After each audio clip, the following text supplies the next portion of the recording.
ಕಷ್ಟ ಏನಿದೆ first ladies ಕಷ್ಟ ಇದೆ. ನನ್ನ ಹೆಸರು ಕೀರ್ತಿ ಅಂತ ಹೇಳಿ, ನಾನು ಇಲ್ಲೇ ಲೈಸೆನ್ಸ್ ಸರ್ವೇಯರ್ ಆಗಿ ಚಿಕ್ಕಬಳ್ಳಾಪುರ ತಾಲೂಕಲ್ಲಿ ವರ್ಕ್ ಮಾಡ್ತಾ ಇದ್ದೀನಿ. ಈಗ ಆಲ್ರೆಡಿ ನಮ್ಮ ಜಿಲ್ಲಾಧ್ಯಕ್ಷರು ನಮ್ಮ ಕಷ್ಟಗಳನ್ನ ಹೇಳಿದ್ದಾರೆ.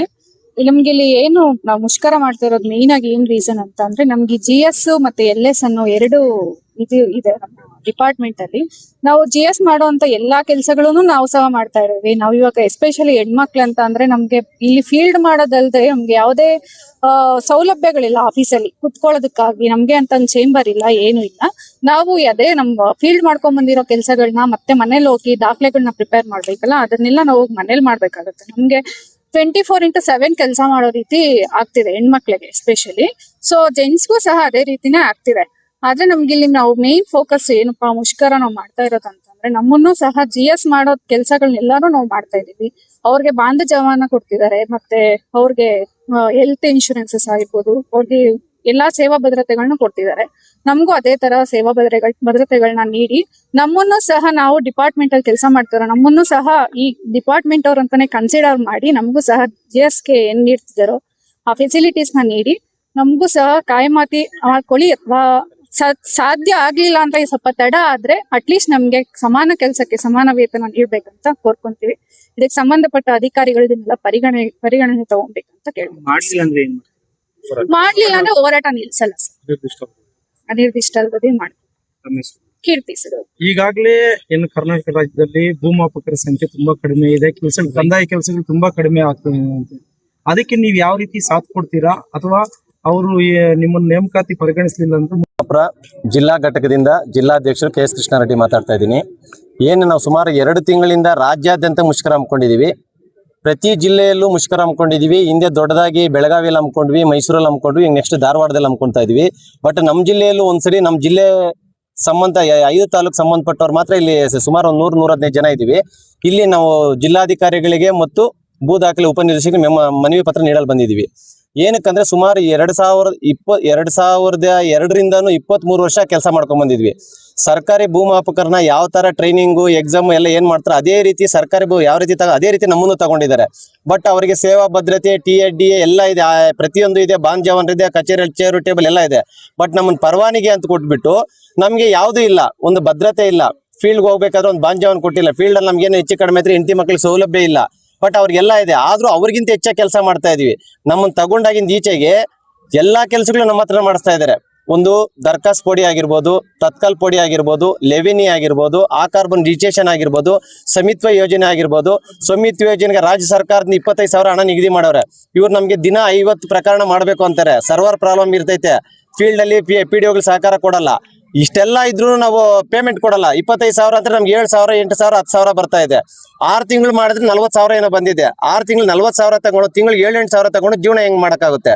ಅದೇ ಬೇರೆ ಬೇರೆ ತಾಲೂಕಿಂದ ಇಲ್ಲಿಗೆ ನಿಯೋಜನೆ ಮಾಡಿದ್ದಾರೆ. ಅವರು ಫ್ಯಾಮಿಲಿ ಸಮೇತ ಇಲ್ಲಿ ಇರ್ತಾರೆ, ಅವ್ರ ಮಕ್ಕಳು ಸ್ಕೂಲ್ಗೆಲ್ಲ ಕಳಿಸ್ಬೇಕು, ಅವ್ರ ಫೀಸ್ಗಳು ಕಟ್ಟಕ್ ಆಗ್ತಲ್ಲ. ಇಂಥ ಪರಿಸ್ಥಿತಿಯಲ್ಲಿ ನಮ್ಗೂ ಯಾವುದೇ ರೀತಿ ನ್ಯಾಯ ಕೊಡದಂಗೆ ಓಡಾಡ್ತಾ ಇದ್ದಾರೆ. ಈ ಸುಮಾರು ಬಾರಿ ಬೆನ್ನಪ್ಪ ಪಾರ್ಕಲ್ಲೆಲ್ಲ ಸ್ಟ್ರೈಕ್ಗಳೆಲ್ಲ ಮಾಡಿದಾಗ ಮಾನ್ಯ ಮುಖ್ಯಮಂತ್ರಿಗಳು ಸಹ ನಮ್ಮ ಕೈ ಜೋಡಿಸಿ ನಿಮಗೆ ಅಪಾಯಿಂಟ್ಮೆಂಟ್ ಮಾಡ್ಕೊಡ್ತೀವಿ, ನಿಮ್ಗೆ ಬೆಂಬಲ ಕೊಡ್ತೀವಿ ಅಂದ್ರು. ವಿರೋಧ ಪಕ್ಷದಲ್ಲಿ ಇದ್ದಾಗೂ ಹೇಳಿದ್ರು. ಆದ್ರೂ ಇದುವರೆಗೂ ಏನೂ ಆಗಿಲ್ಲ. ಈಗ ನಮ್ಮ ಸಿದ್ದರಾಮಯ್ಯರೇ ಇರೋದ್ರಿಂದ ಹೋದ ವರ್ಷ ಸರ್ವೆ ಡೇ ಮಾಡ್ಬೇಕಾದ್ರೆ ಅವಾಗ ಆಶ್ವಾಸನೆ ಕೊಟ್ಟರು. ವಿಧಾನಸೌಧ ಹತ್ರ ಇಡೀ ರಾಜ್ಯಾದ್ಯಂತ ಎಲ್ಲ ಸರ್ವೆ ಸೇರಿದ್ರಿ, ನಿಮ್ಗೇನೋ ಒಂದು ನಿಮ್ಗೆ ಅನುಕೂಲ ಮಾಡ್ಕೊಡ್ತೀವಿ, ಒಳ್ಳೇದು ಮಾಡಿ ತೀರ್ತೀವಿ ಅಂದ್ರು. ಅವಾಗ 1 ವರ್ಷ ಆಯ್ತು, ಇದುವರೆಗೂ ಏನೂ ಇಲ್ಲ. ಆದ್ರಿಂದ ನಮ್ಮ ಹೋರಾಟ ನಮ್ಗೆ ನ್ಯಾಯ ಸಿಕ್ಕೋವರೆಗೂ ಹೋರಾಟ ಮಾಡ್ತೀವಿ. ಎಷ್ಟು ದಿನ ಮಾಡ್ತಿದ್ದೀರಿ ಸರ್? ಸುಮಾರು 2 ತಿಂಗಳ ಮೇಲೆಯಿಂದ ಆಯ್ತು ಸರ್. 2 ತಿಂಗಳ ಮೇಲೆ ಆಯ್ತು, 65 ದಿವಸ ಆಯ್ತು. ಅದರಲ್ಲೂ 1,200 ರೂಪಾಯಿ ಒಂದು ಬ್ಲಾಕ್ಗೆ ಅಂತ, ಒಂದು ಸರ್ವೆ ನಂಬರ್ಗೆ ಅಂತಾರ, ಅದ್ರಲ್ಲಿ ಕೊಡ್ತಾ ಇರೋದು. ಇಷ್ಟೆಲ್ಲ ಆದ್ರೂನು ನಮ್ಮ ಜಿಲ್ಲೆಗಳಲ್ಲಿ 2 ತಿಂಗಳ ಮುಂಚೆನೆ ರಾಜ್ಯ ಕಮಿಷನರ್ ಅವ್ರಿಗೂ ರಾಜ್ಯ ಸಂಘದಿಂದ ಮನವಿ ಪತ್ರ ಕೊಟ್ಟಿದ್ವಿ. ಅದಾದ್ಮೇಲೆ ಭೂ ದಾಖಲೆ ಸಹಾಯ ನಿರ್ದೇಶಕರು 2 ಬಾರಿ ಮನವಿ ಕೊಟ್ಟಿದ್ವಿ. ಮನವಿ ಕೊಟ್ಟಿದ್ರು, ನಿಮ್ಮ ಹತ್ರ ಫೈಲ್ ಇಟ್ಕೊಂಡಿದ್ರೆ ನೀವು ಕೆಲಸ ಮಾಡ್ತಾ ನಿಮ್ಮ ಮೇಲೆ FIR ಮಾಡ್ತೀವಿ ಅಂತ ನೋಟಿಸ್ ಮೇಲೆ ನೋಟಿಸ್ ಕೊಡ್ತಾ ಇದಾರೆ. ತುಂಬಾ ಕಿರುಕುಳ ಆಗ್ತಾ ಇದೆ. ನಮ್ಮ ಭೂಮಾಪಕರಿಗೆ ಏನ್ ಮಾಡ್ಬೇಕು ಅಂತ ಗೊತ್ತಾಗ್ತಲ್ಲ. ಇಂಥ ಪರಿಸ್ಥಿತಿಯಲ್ಲಿ ಅಧಿಕಾರಿಗಳು ಮೇಲಧಿಕಾರಿಗಳಿಗೆ ನಮ್ಮ ಕಷ್ಟಗಳನ್ನ ಹೇಳಿ ಆದಷ್ಟು ಬೇಗ ತೀರ್ಮಾನ ಮಾಡ್ಬೇಕು ಸರ್. ಅದು ಬಿಟ್ಟು ನಿಮಗೆ ನೋಟಿಸ್ ಕೊಡ್ತಾ ಇದಾರೆ ಅಂತ ಯಾವ ರೀತಿ ಇದ್ ಮಾಡ್ತಿದ್ದಾರೆ? ಸರ್ ಕ್ರಿಮಿನಲ್ ಕೇಸ್ ಹಾಕ್ತಿವಿ, FIR ಮಾಡ್ತೀವಿ, ನೀವು ಕೆಲಸ ಮಾಡ್ಲಿಲ್ಲ ಅಂದ್ರೆ FIR ಮಾಡ್ತೀವಿ ಅಂದ್ಬಿಟ್ಟು ಅಲ್ಲಲ್ಲಿ ಎಲ್ಲಾ ಕಡೆನೂ ಎದುರಿಸ್ತಾ ಇದಾರೆ ಸರ್. ಈ ಎದುರಿಸೋದ್ರಿಂದ ತುಂಬಾ ಭಯಭೀತರಾಗಿದ್ದಾರೆ ನಮ್ಮವರು. ಸರ್ಕಾರಿ ಕಡತಗಳು ತಗೊಂಡೋಗಿದ್ದೀರಾ ಅಂದ್ರೆ ನಮ್ ಸರ್ಕಾರಿ ಕಡತಗಳೇ ಕೊಟ್ಟಿಲ್ಲ ಸರ್. ಆಗ್ತಾರೆ, ಆನ್ಲೈನ್ ಡೌನ್ಲೋಡ್ ಮಾಡ್ಕೋಬೇಕು. ಇಲ್ಲ ನೀವು ಇರ್ಲಿ ಬಾ ಇಲ್ಲಿ ಹೇಳ್ಬಪ್ಪಿ. ನೀವು ಹೋರಾಟ ಮತ್ತೆ ಈಗ ನಾವು ಆಲ್ರೆಡಿ ಬೆಳಗಾವಿಯಲ್ಲಿ, ಮೈಸೂರಲ್ಲೆಲ್ಲ ಹೋರಾಟ ಮಾಡಿದೀವಿ, ಬೆಂಗಳೂರಲ್ಲೂ ಕಂಡಕ್ಟ್ ಮಾಡ್ಬೇಕಂತ ಇದೀವಿ. ಸೊ ಇಲ್ಲಿ ನಾವು ಹೋರಾಟ ನಿಲ್ಸಲ್ಲ ಸರ್. ನಮ್ದು ಏನೇ ಆಗ್ಲಿ ಈ ಸಲ ನಾವು ಆಲ್ರೆಡಿ ಎರಡ್ ಮೂರ್ ಸಲ ನಾವು ಹೋರಾಟ ಮಾಡಿ ಅವರು ನಮ್ಗೆ ಭರವಸೆ ನೀಡಿದ್ರು, ಮಾಡ್ಕೊಡ್ತೀವಿ ನಾವು 2 ತಿಂಗಳ ಟೈಮ್ ತಗೊಂಡು ಮಾಡ್ಕೊಡ್ತೀವಿ ಅಂತ ಭರವಸೆ ನೀಡಿದ್ರು ಸರ್. ಆದ್ರೆ ನಮ್ಗೆ ಯಾವ್ದೇ ಭರವಸೆ ನೀಡಿದಂಗೆ ಯಾವ್ದೇ ರೀತಿ ಅವರು ಕ್ರಮಗಳನ್ನ ತಗೊಂಡಿಲ್ಲ. ಆದ್ರಿಂದ ನಾವು ಈ ಸಲ ಮಾತ್ರ ಹೋರಾಟ ನಿಲ್ಸಲ್ಲ ಸರ್. ತಾಲೂಕು ಅಧ್ಯಕ್ಷರು ಚಿಕ್ಕಬಳ್ಳಾಪುರ ತಾಲೂಕಿಂದ ನಮ್ಗೇನು ಈ ಬೇಡಿಕೆಗಳು ಏನಿದಾವೆ ಇವೆಲ್ಲ ಒಂದ್ ಕಡೆ ಇದ್ರೆ ಈ ಕೆಲಸ ಮಾಡ್ಬೇಕು ಅನ್ನೋದು ದೊಡ್ಡ ಸಮಸ್ಯೆ ಆಗ್ಬಿಟ್ಟಿದೆ ನಮ್ಗೆ. ಈ ದರ್ಖಾಸ್ತ್ ಕೊಡಿ ಆಂದೋಲನ ಅಂತ ಹಾಕಿದ್ರು, ಮಾನ್ಯ ಕಂದಾಯ ಸಚಿವರು ಒಂದು ಸ್ಪೆಷಲ್ ಪ್ರೋಗ್ರಾಮ್ ಅಂತ ಹೇಳಿ ಹಮ್ಮಿಕೊಂಡಿದ್ರು. ಆ ಒಂದು ಇದಕ್ಕೆ ನಾವು ಮಣಿ ಅವ್ರ ತಲೆಬಾಗಿ ಅವ್ರಿಗೆ ಗೌರವ ಕೊಟ್ಟು ಕೆಲಸ ಮಾಡಿಕೊಟ್ವಿ. ಇಷ್ಟೆಲ್ಲ ಕೆಲಸ ಮಾಡಿಕೊಟ್ಟು ನಾವು 2 ತಿಂಗಳ ಮುಂಚೆನೆ ನಾವು ಇನ್ ಮುಂದೆ ಮಾಡೋಕ್ಕಾಗೋದಿಲ್ಲ ಅಂತ ಹೇಳ್ಬಿಟ್ಟು ಮೆಮೊರಂಡಮ್ ಕೊಟ್ವಿ. ಯಾರಿಗೆ ನಮ್ಮ ಸಹಾಯಕ ನಿರ್ದೇಶಕರು ಮತ್ತು ಉಪನಿರ್ದೇಶಕರಿಗೆ ಕೊಟ್ಟಿದ್ದೀವಿ, ಮತ್ತು ರಾಜ್ಯ ಸಂಘದಿಂದನೂ ಕೊಟ್ಟಿದ್ದಾರೆ. ಅದಾದ್ರೂ ಕೆಲಸ ಮಾಡಿ ಇರೋ ಎಲ್ಲ ಅಳತೆ ಮಾಡಿರೋ ಕಡತಗಳೆಲ್ಲ ಕೊಟ್ಟಿದ್ದೀವಿ.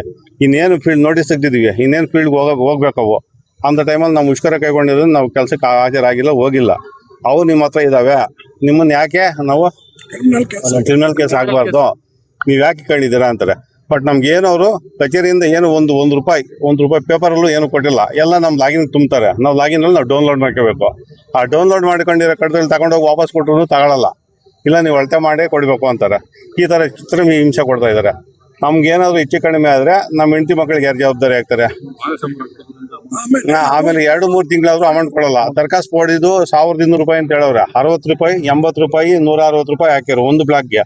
ಒಬ್ಬ P1 ಬರ್ಬೇಕು ಅಂದ್ರೆ ಇವತ್ತು 600 ರೂಪಾಯಿ ಕೊಡಿದ್ದು ಯಾರು ಬರಲ್ಲ.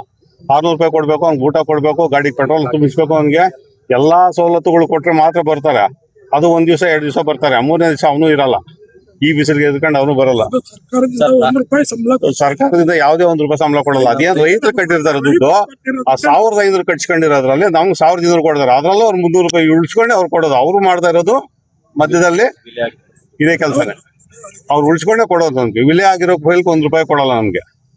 ಆಮೇಲೆ ರಾಜ್ಯ ಸಂಘನೇ ಆಗಿರ್ಬೋದು, ಸೆಂಟ್ರಲ್ ಗೌರ್ಮೆಂಟ್ ಆಗಿರ್ಬೋದು, ಪ್ರತಿಯೊಂದು ಸ್ಕೀಮ್ ತಂದಿರೋದನ್ನು ಅದನ್ನ ನಮ್ಮ ಲೈಸೆನ್ಸ್ ಸರ್ವೇಯರಿಂದಾನೇ ಕಾರ್ಯಗತಗೊಳ್ತಾ ಇರೋದು. 10 ಜನ ಒಂದು ತಾಲೂಕಿಗೆ GSಗಳಿದ್ರೆ ಅದ್ರಲ್ಲಿ 2 ಕೆಲಸ ಮಾಡಿದ್ರು, ಇನ್ನು 8 ಜನ ಇಲ್ಲ. ಆ ಎಲ್ಲಾ ಸ್ಕೀಮ್ಗಳನ್ನು ಸಕ್ಸಸ್ ಆಗ್ಬೇಕಾದ್ರೆ ಲೈಸೆನ್ಸ್ ಸರ್ವೇರೇ ಕಾರಣ. ಇವ್ರಿಲ್ಲ ಅಂದ್ರೆ ಕೆಲಸನೇ ಆಗೋದಿಲ್ಲ. ಸುಮಾರು ನಮ್ಮ ಜಿಲ್ಲೆಯಲ್ಲಿ ಒಂದು 15ರಿಂದ 20 ಲಕ್ಷ ಪ್ರಕರಣಗಳು ಬಾಕಿ ಇದೆ. ರಾಜ್ಯಾದ್ಯಂತ ತುಂಬಾ ಬಾಕಿ ಇದೆ. ರೈತರಂತೂ ತುಂಬಾ ಗೋಳಾಡ್ತಾ ಇದ್ದಾರೆ. ಇಂಥ ಪರಿಸ್ಥಿತಿಯಲ್ಲಿ ಆದಷ್ಟು ಬೇಗ ನಮ್ಮ ಬೇಡಿಕೆಗಳು ಈಡೇರಿಸಿ ರೈತರಿಗೂ ಮತ್ತು ನಮ್ಗೆ ನ್ಯಾಯ ಕೊಡಿಸಬೇಕಾಗಿ ತಮ್ಮಲ್ಲಿ ಕೇಳ್ಕೊಳ್ತಾ ಇದ್ದೀವಿ. ಜಿಲ್ಲೆಯಲ್ಲಿ ಎಷ್ಟು ಜನ ಇದ್ದೀರಿ ಸರ್? ಸರ್ 110 ಜನ, 106 ಜನ ಇದೀವಿ ಸರ್. ಒಟ್ಟು ರಾಜ್ಯದ 5500 ರಿಂದ 6000 ಜನ ಇದೀವಿ ಸರ್.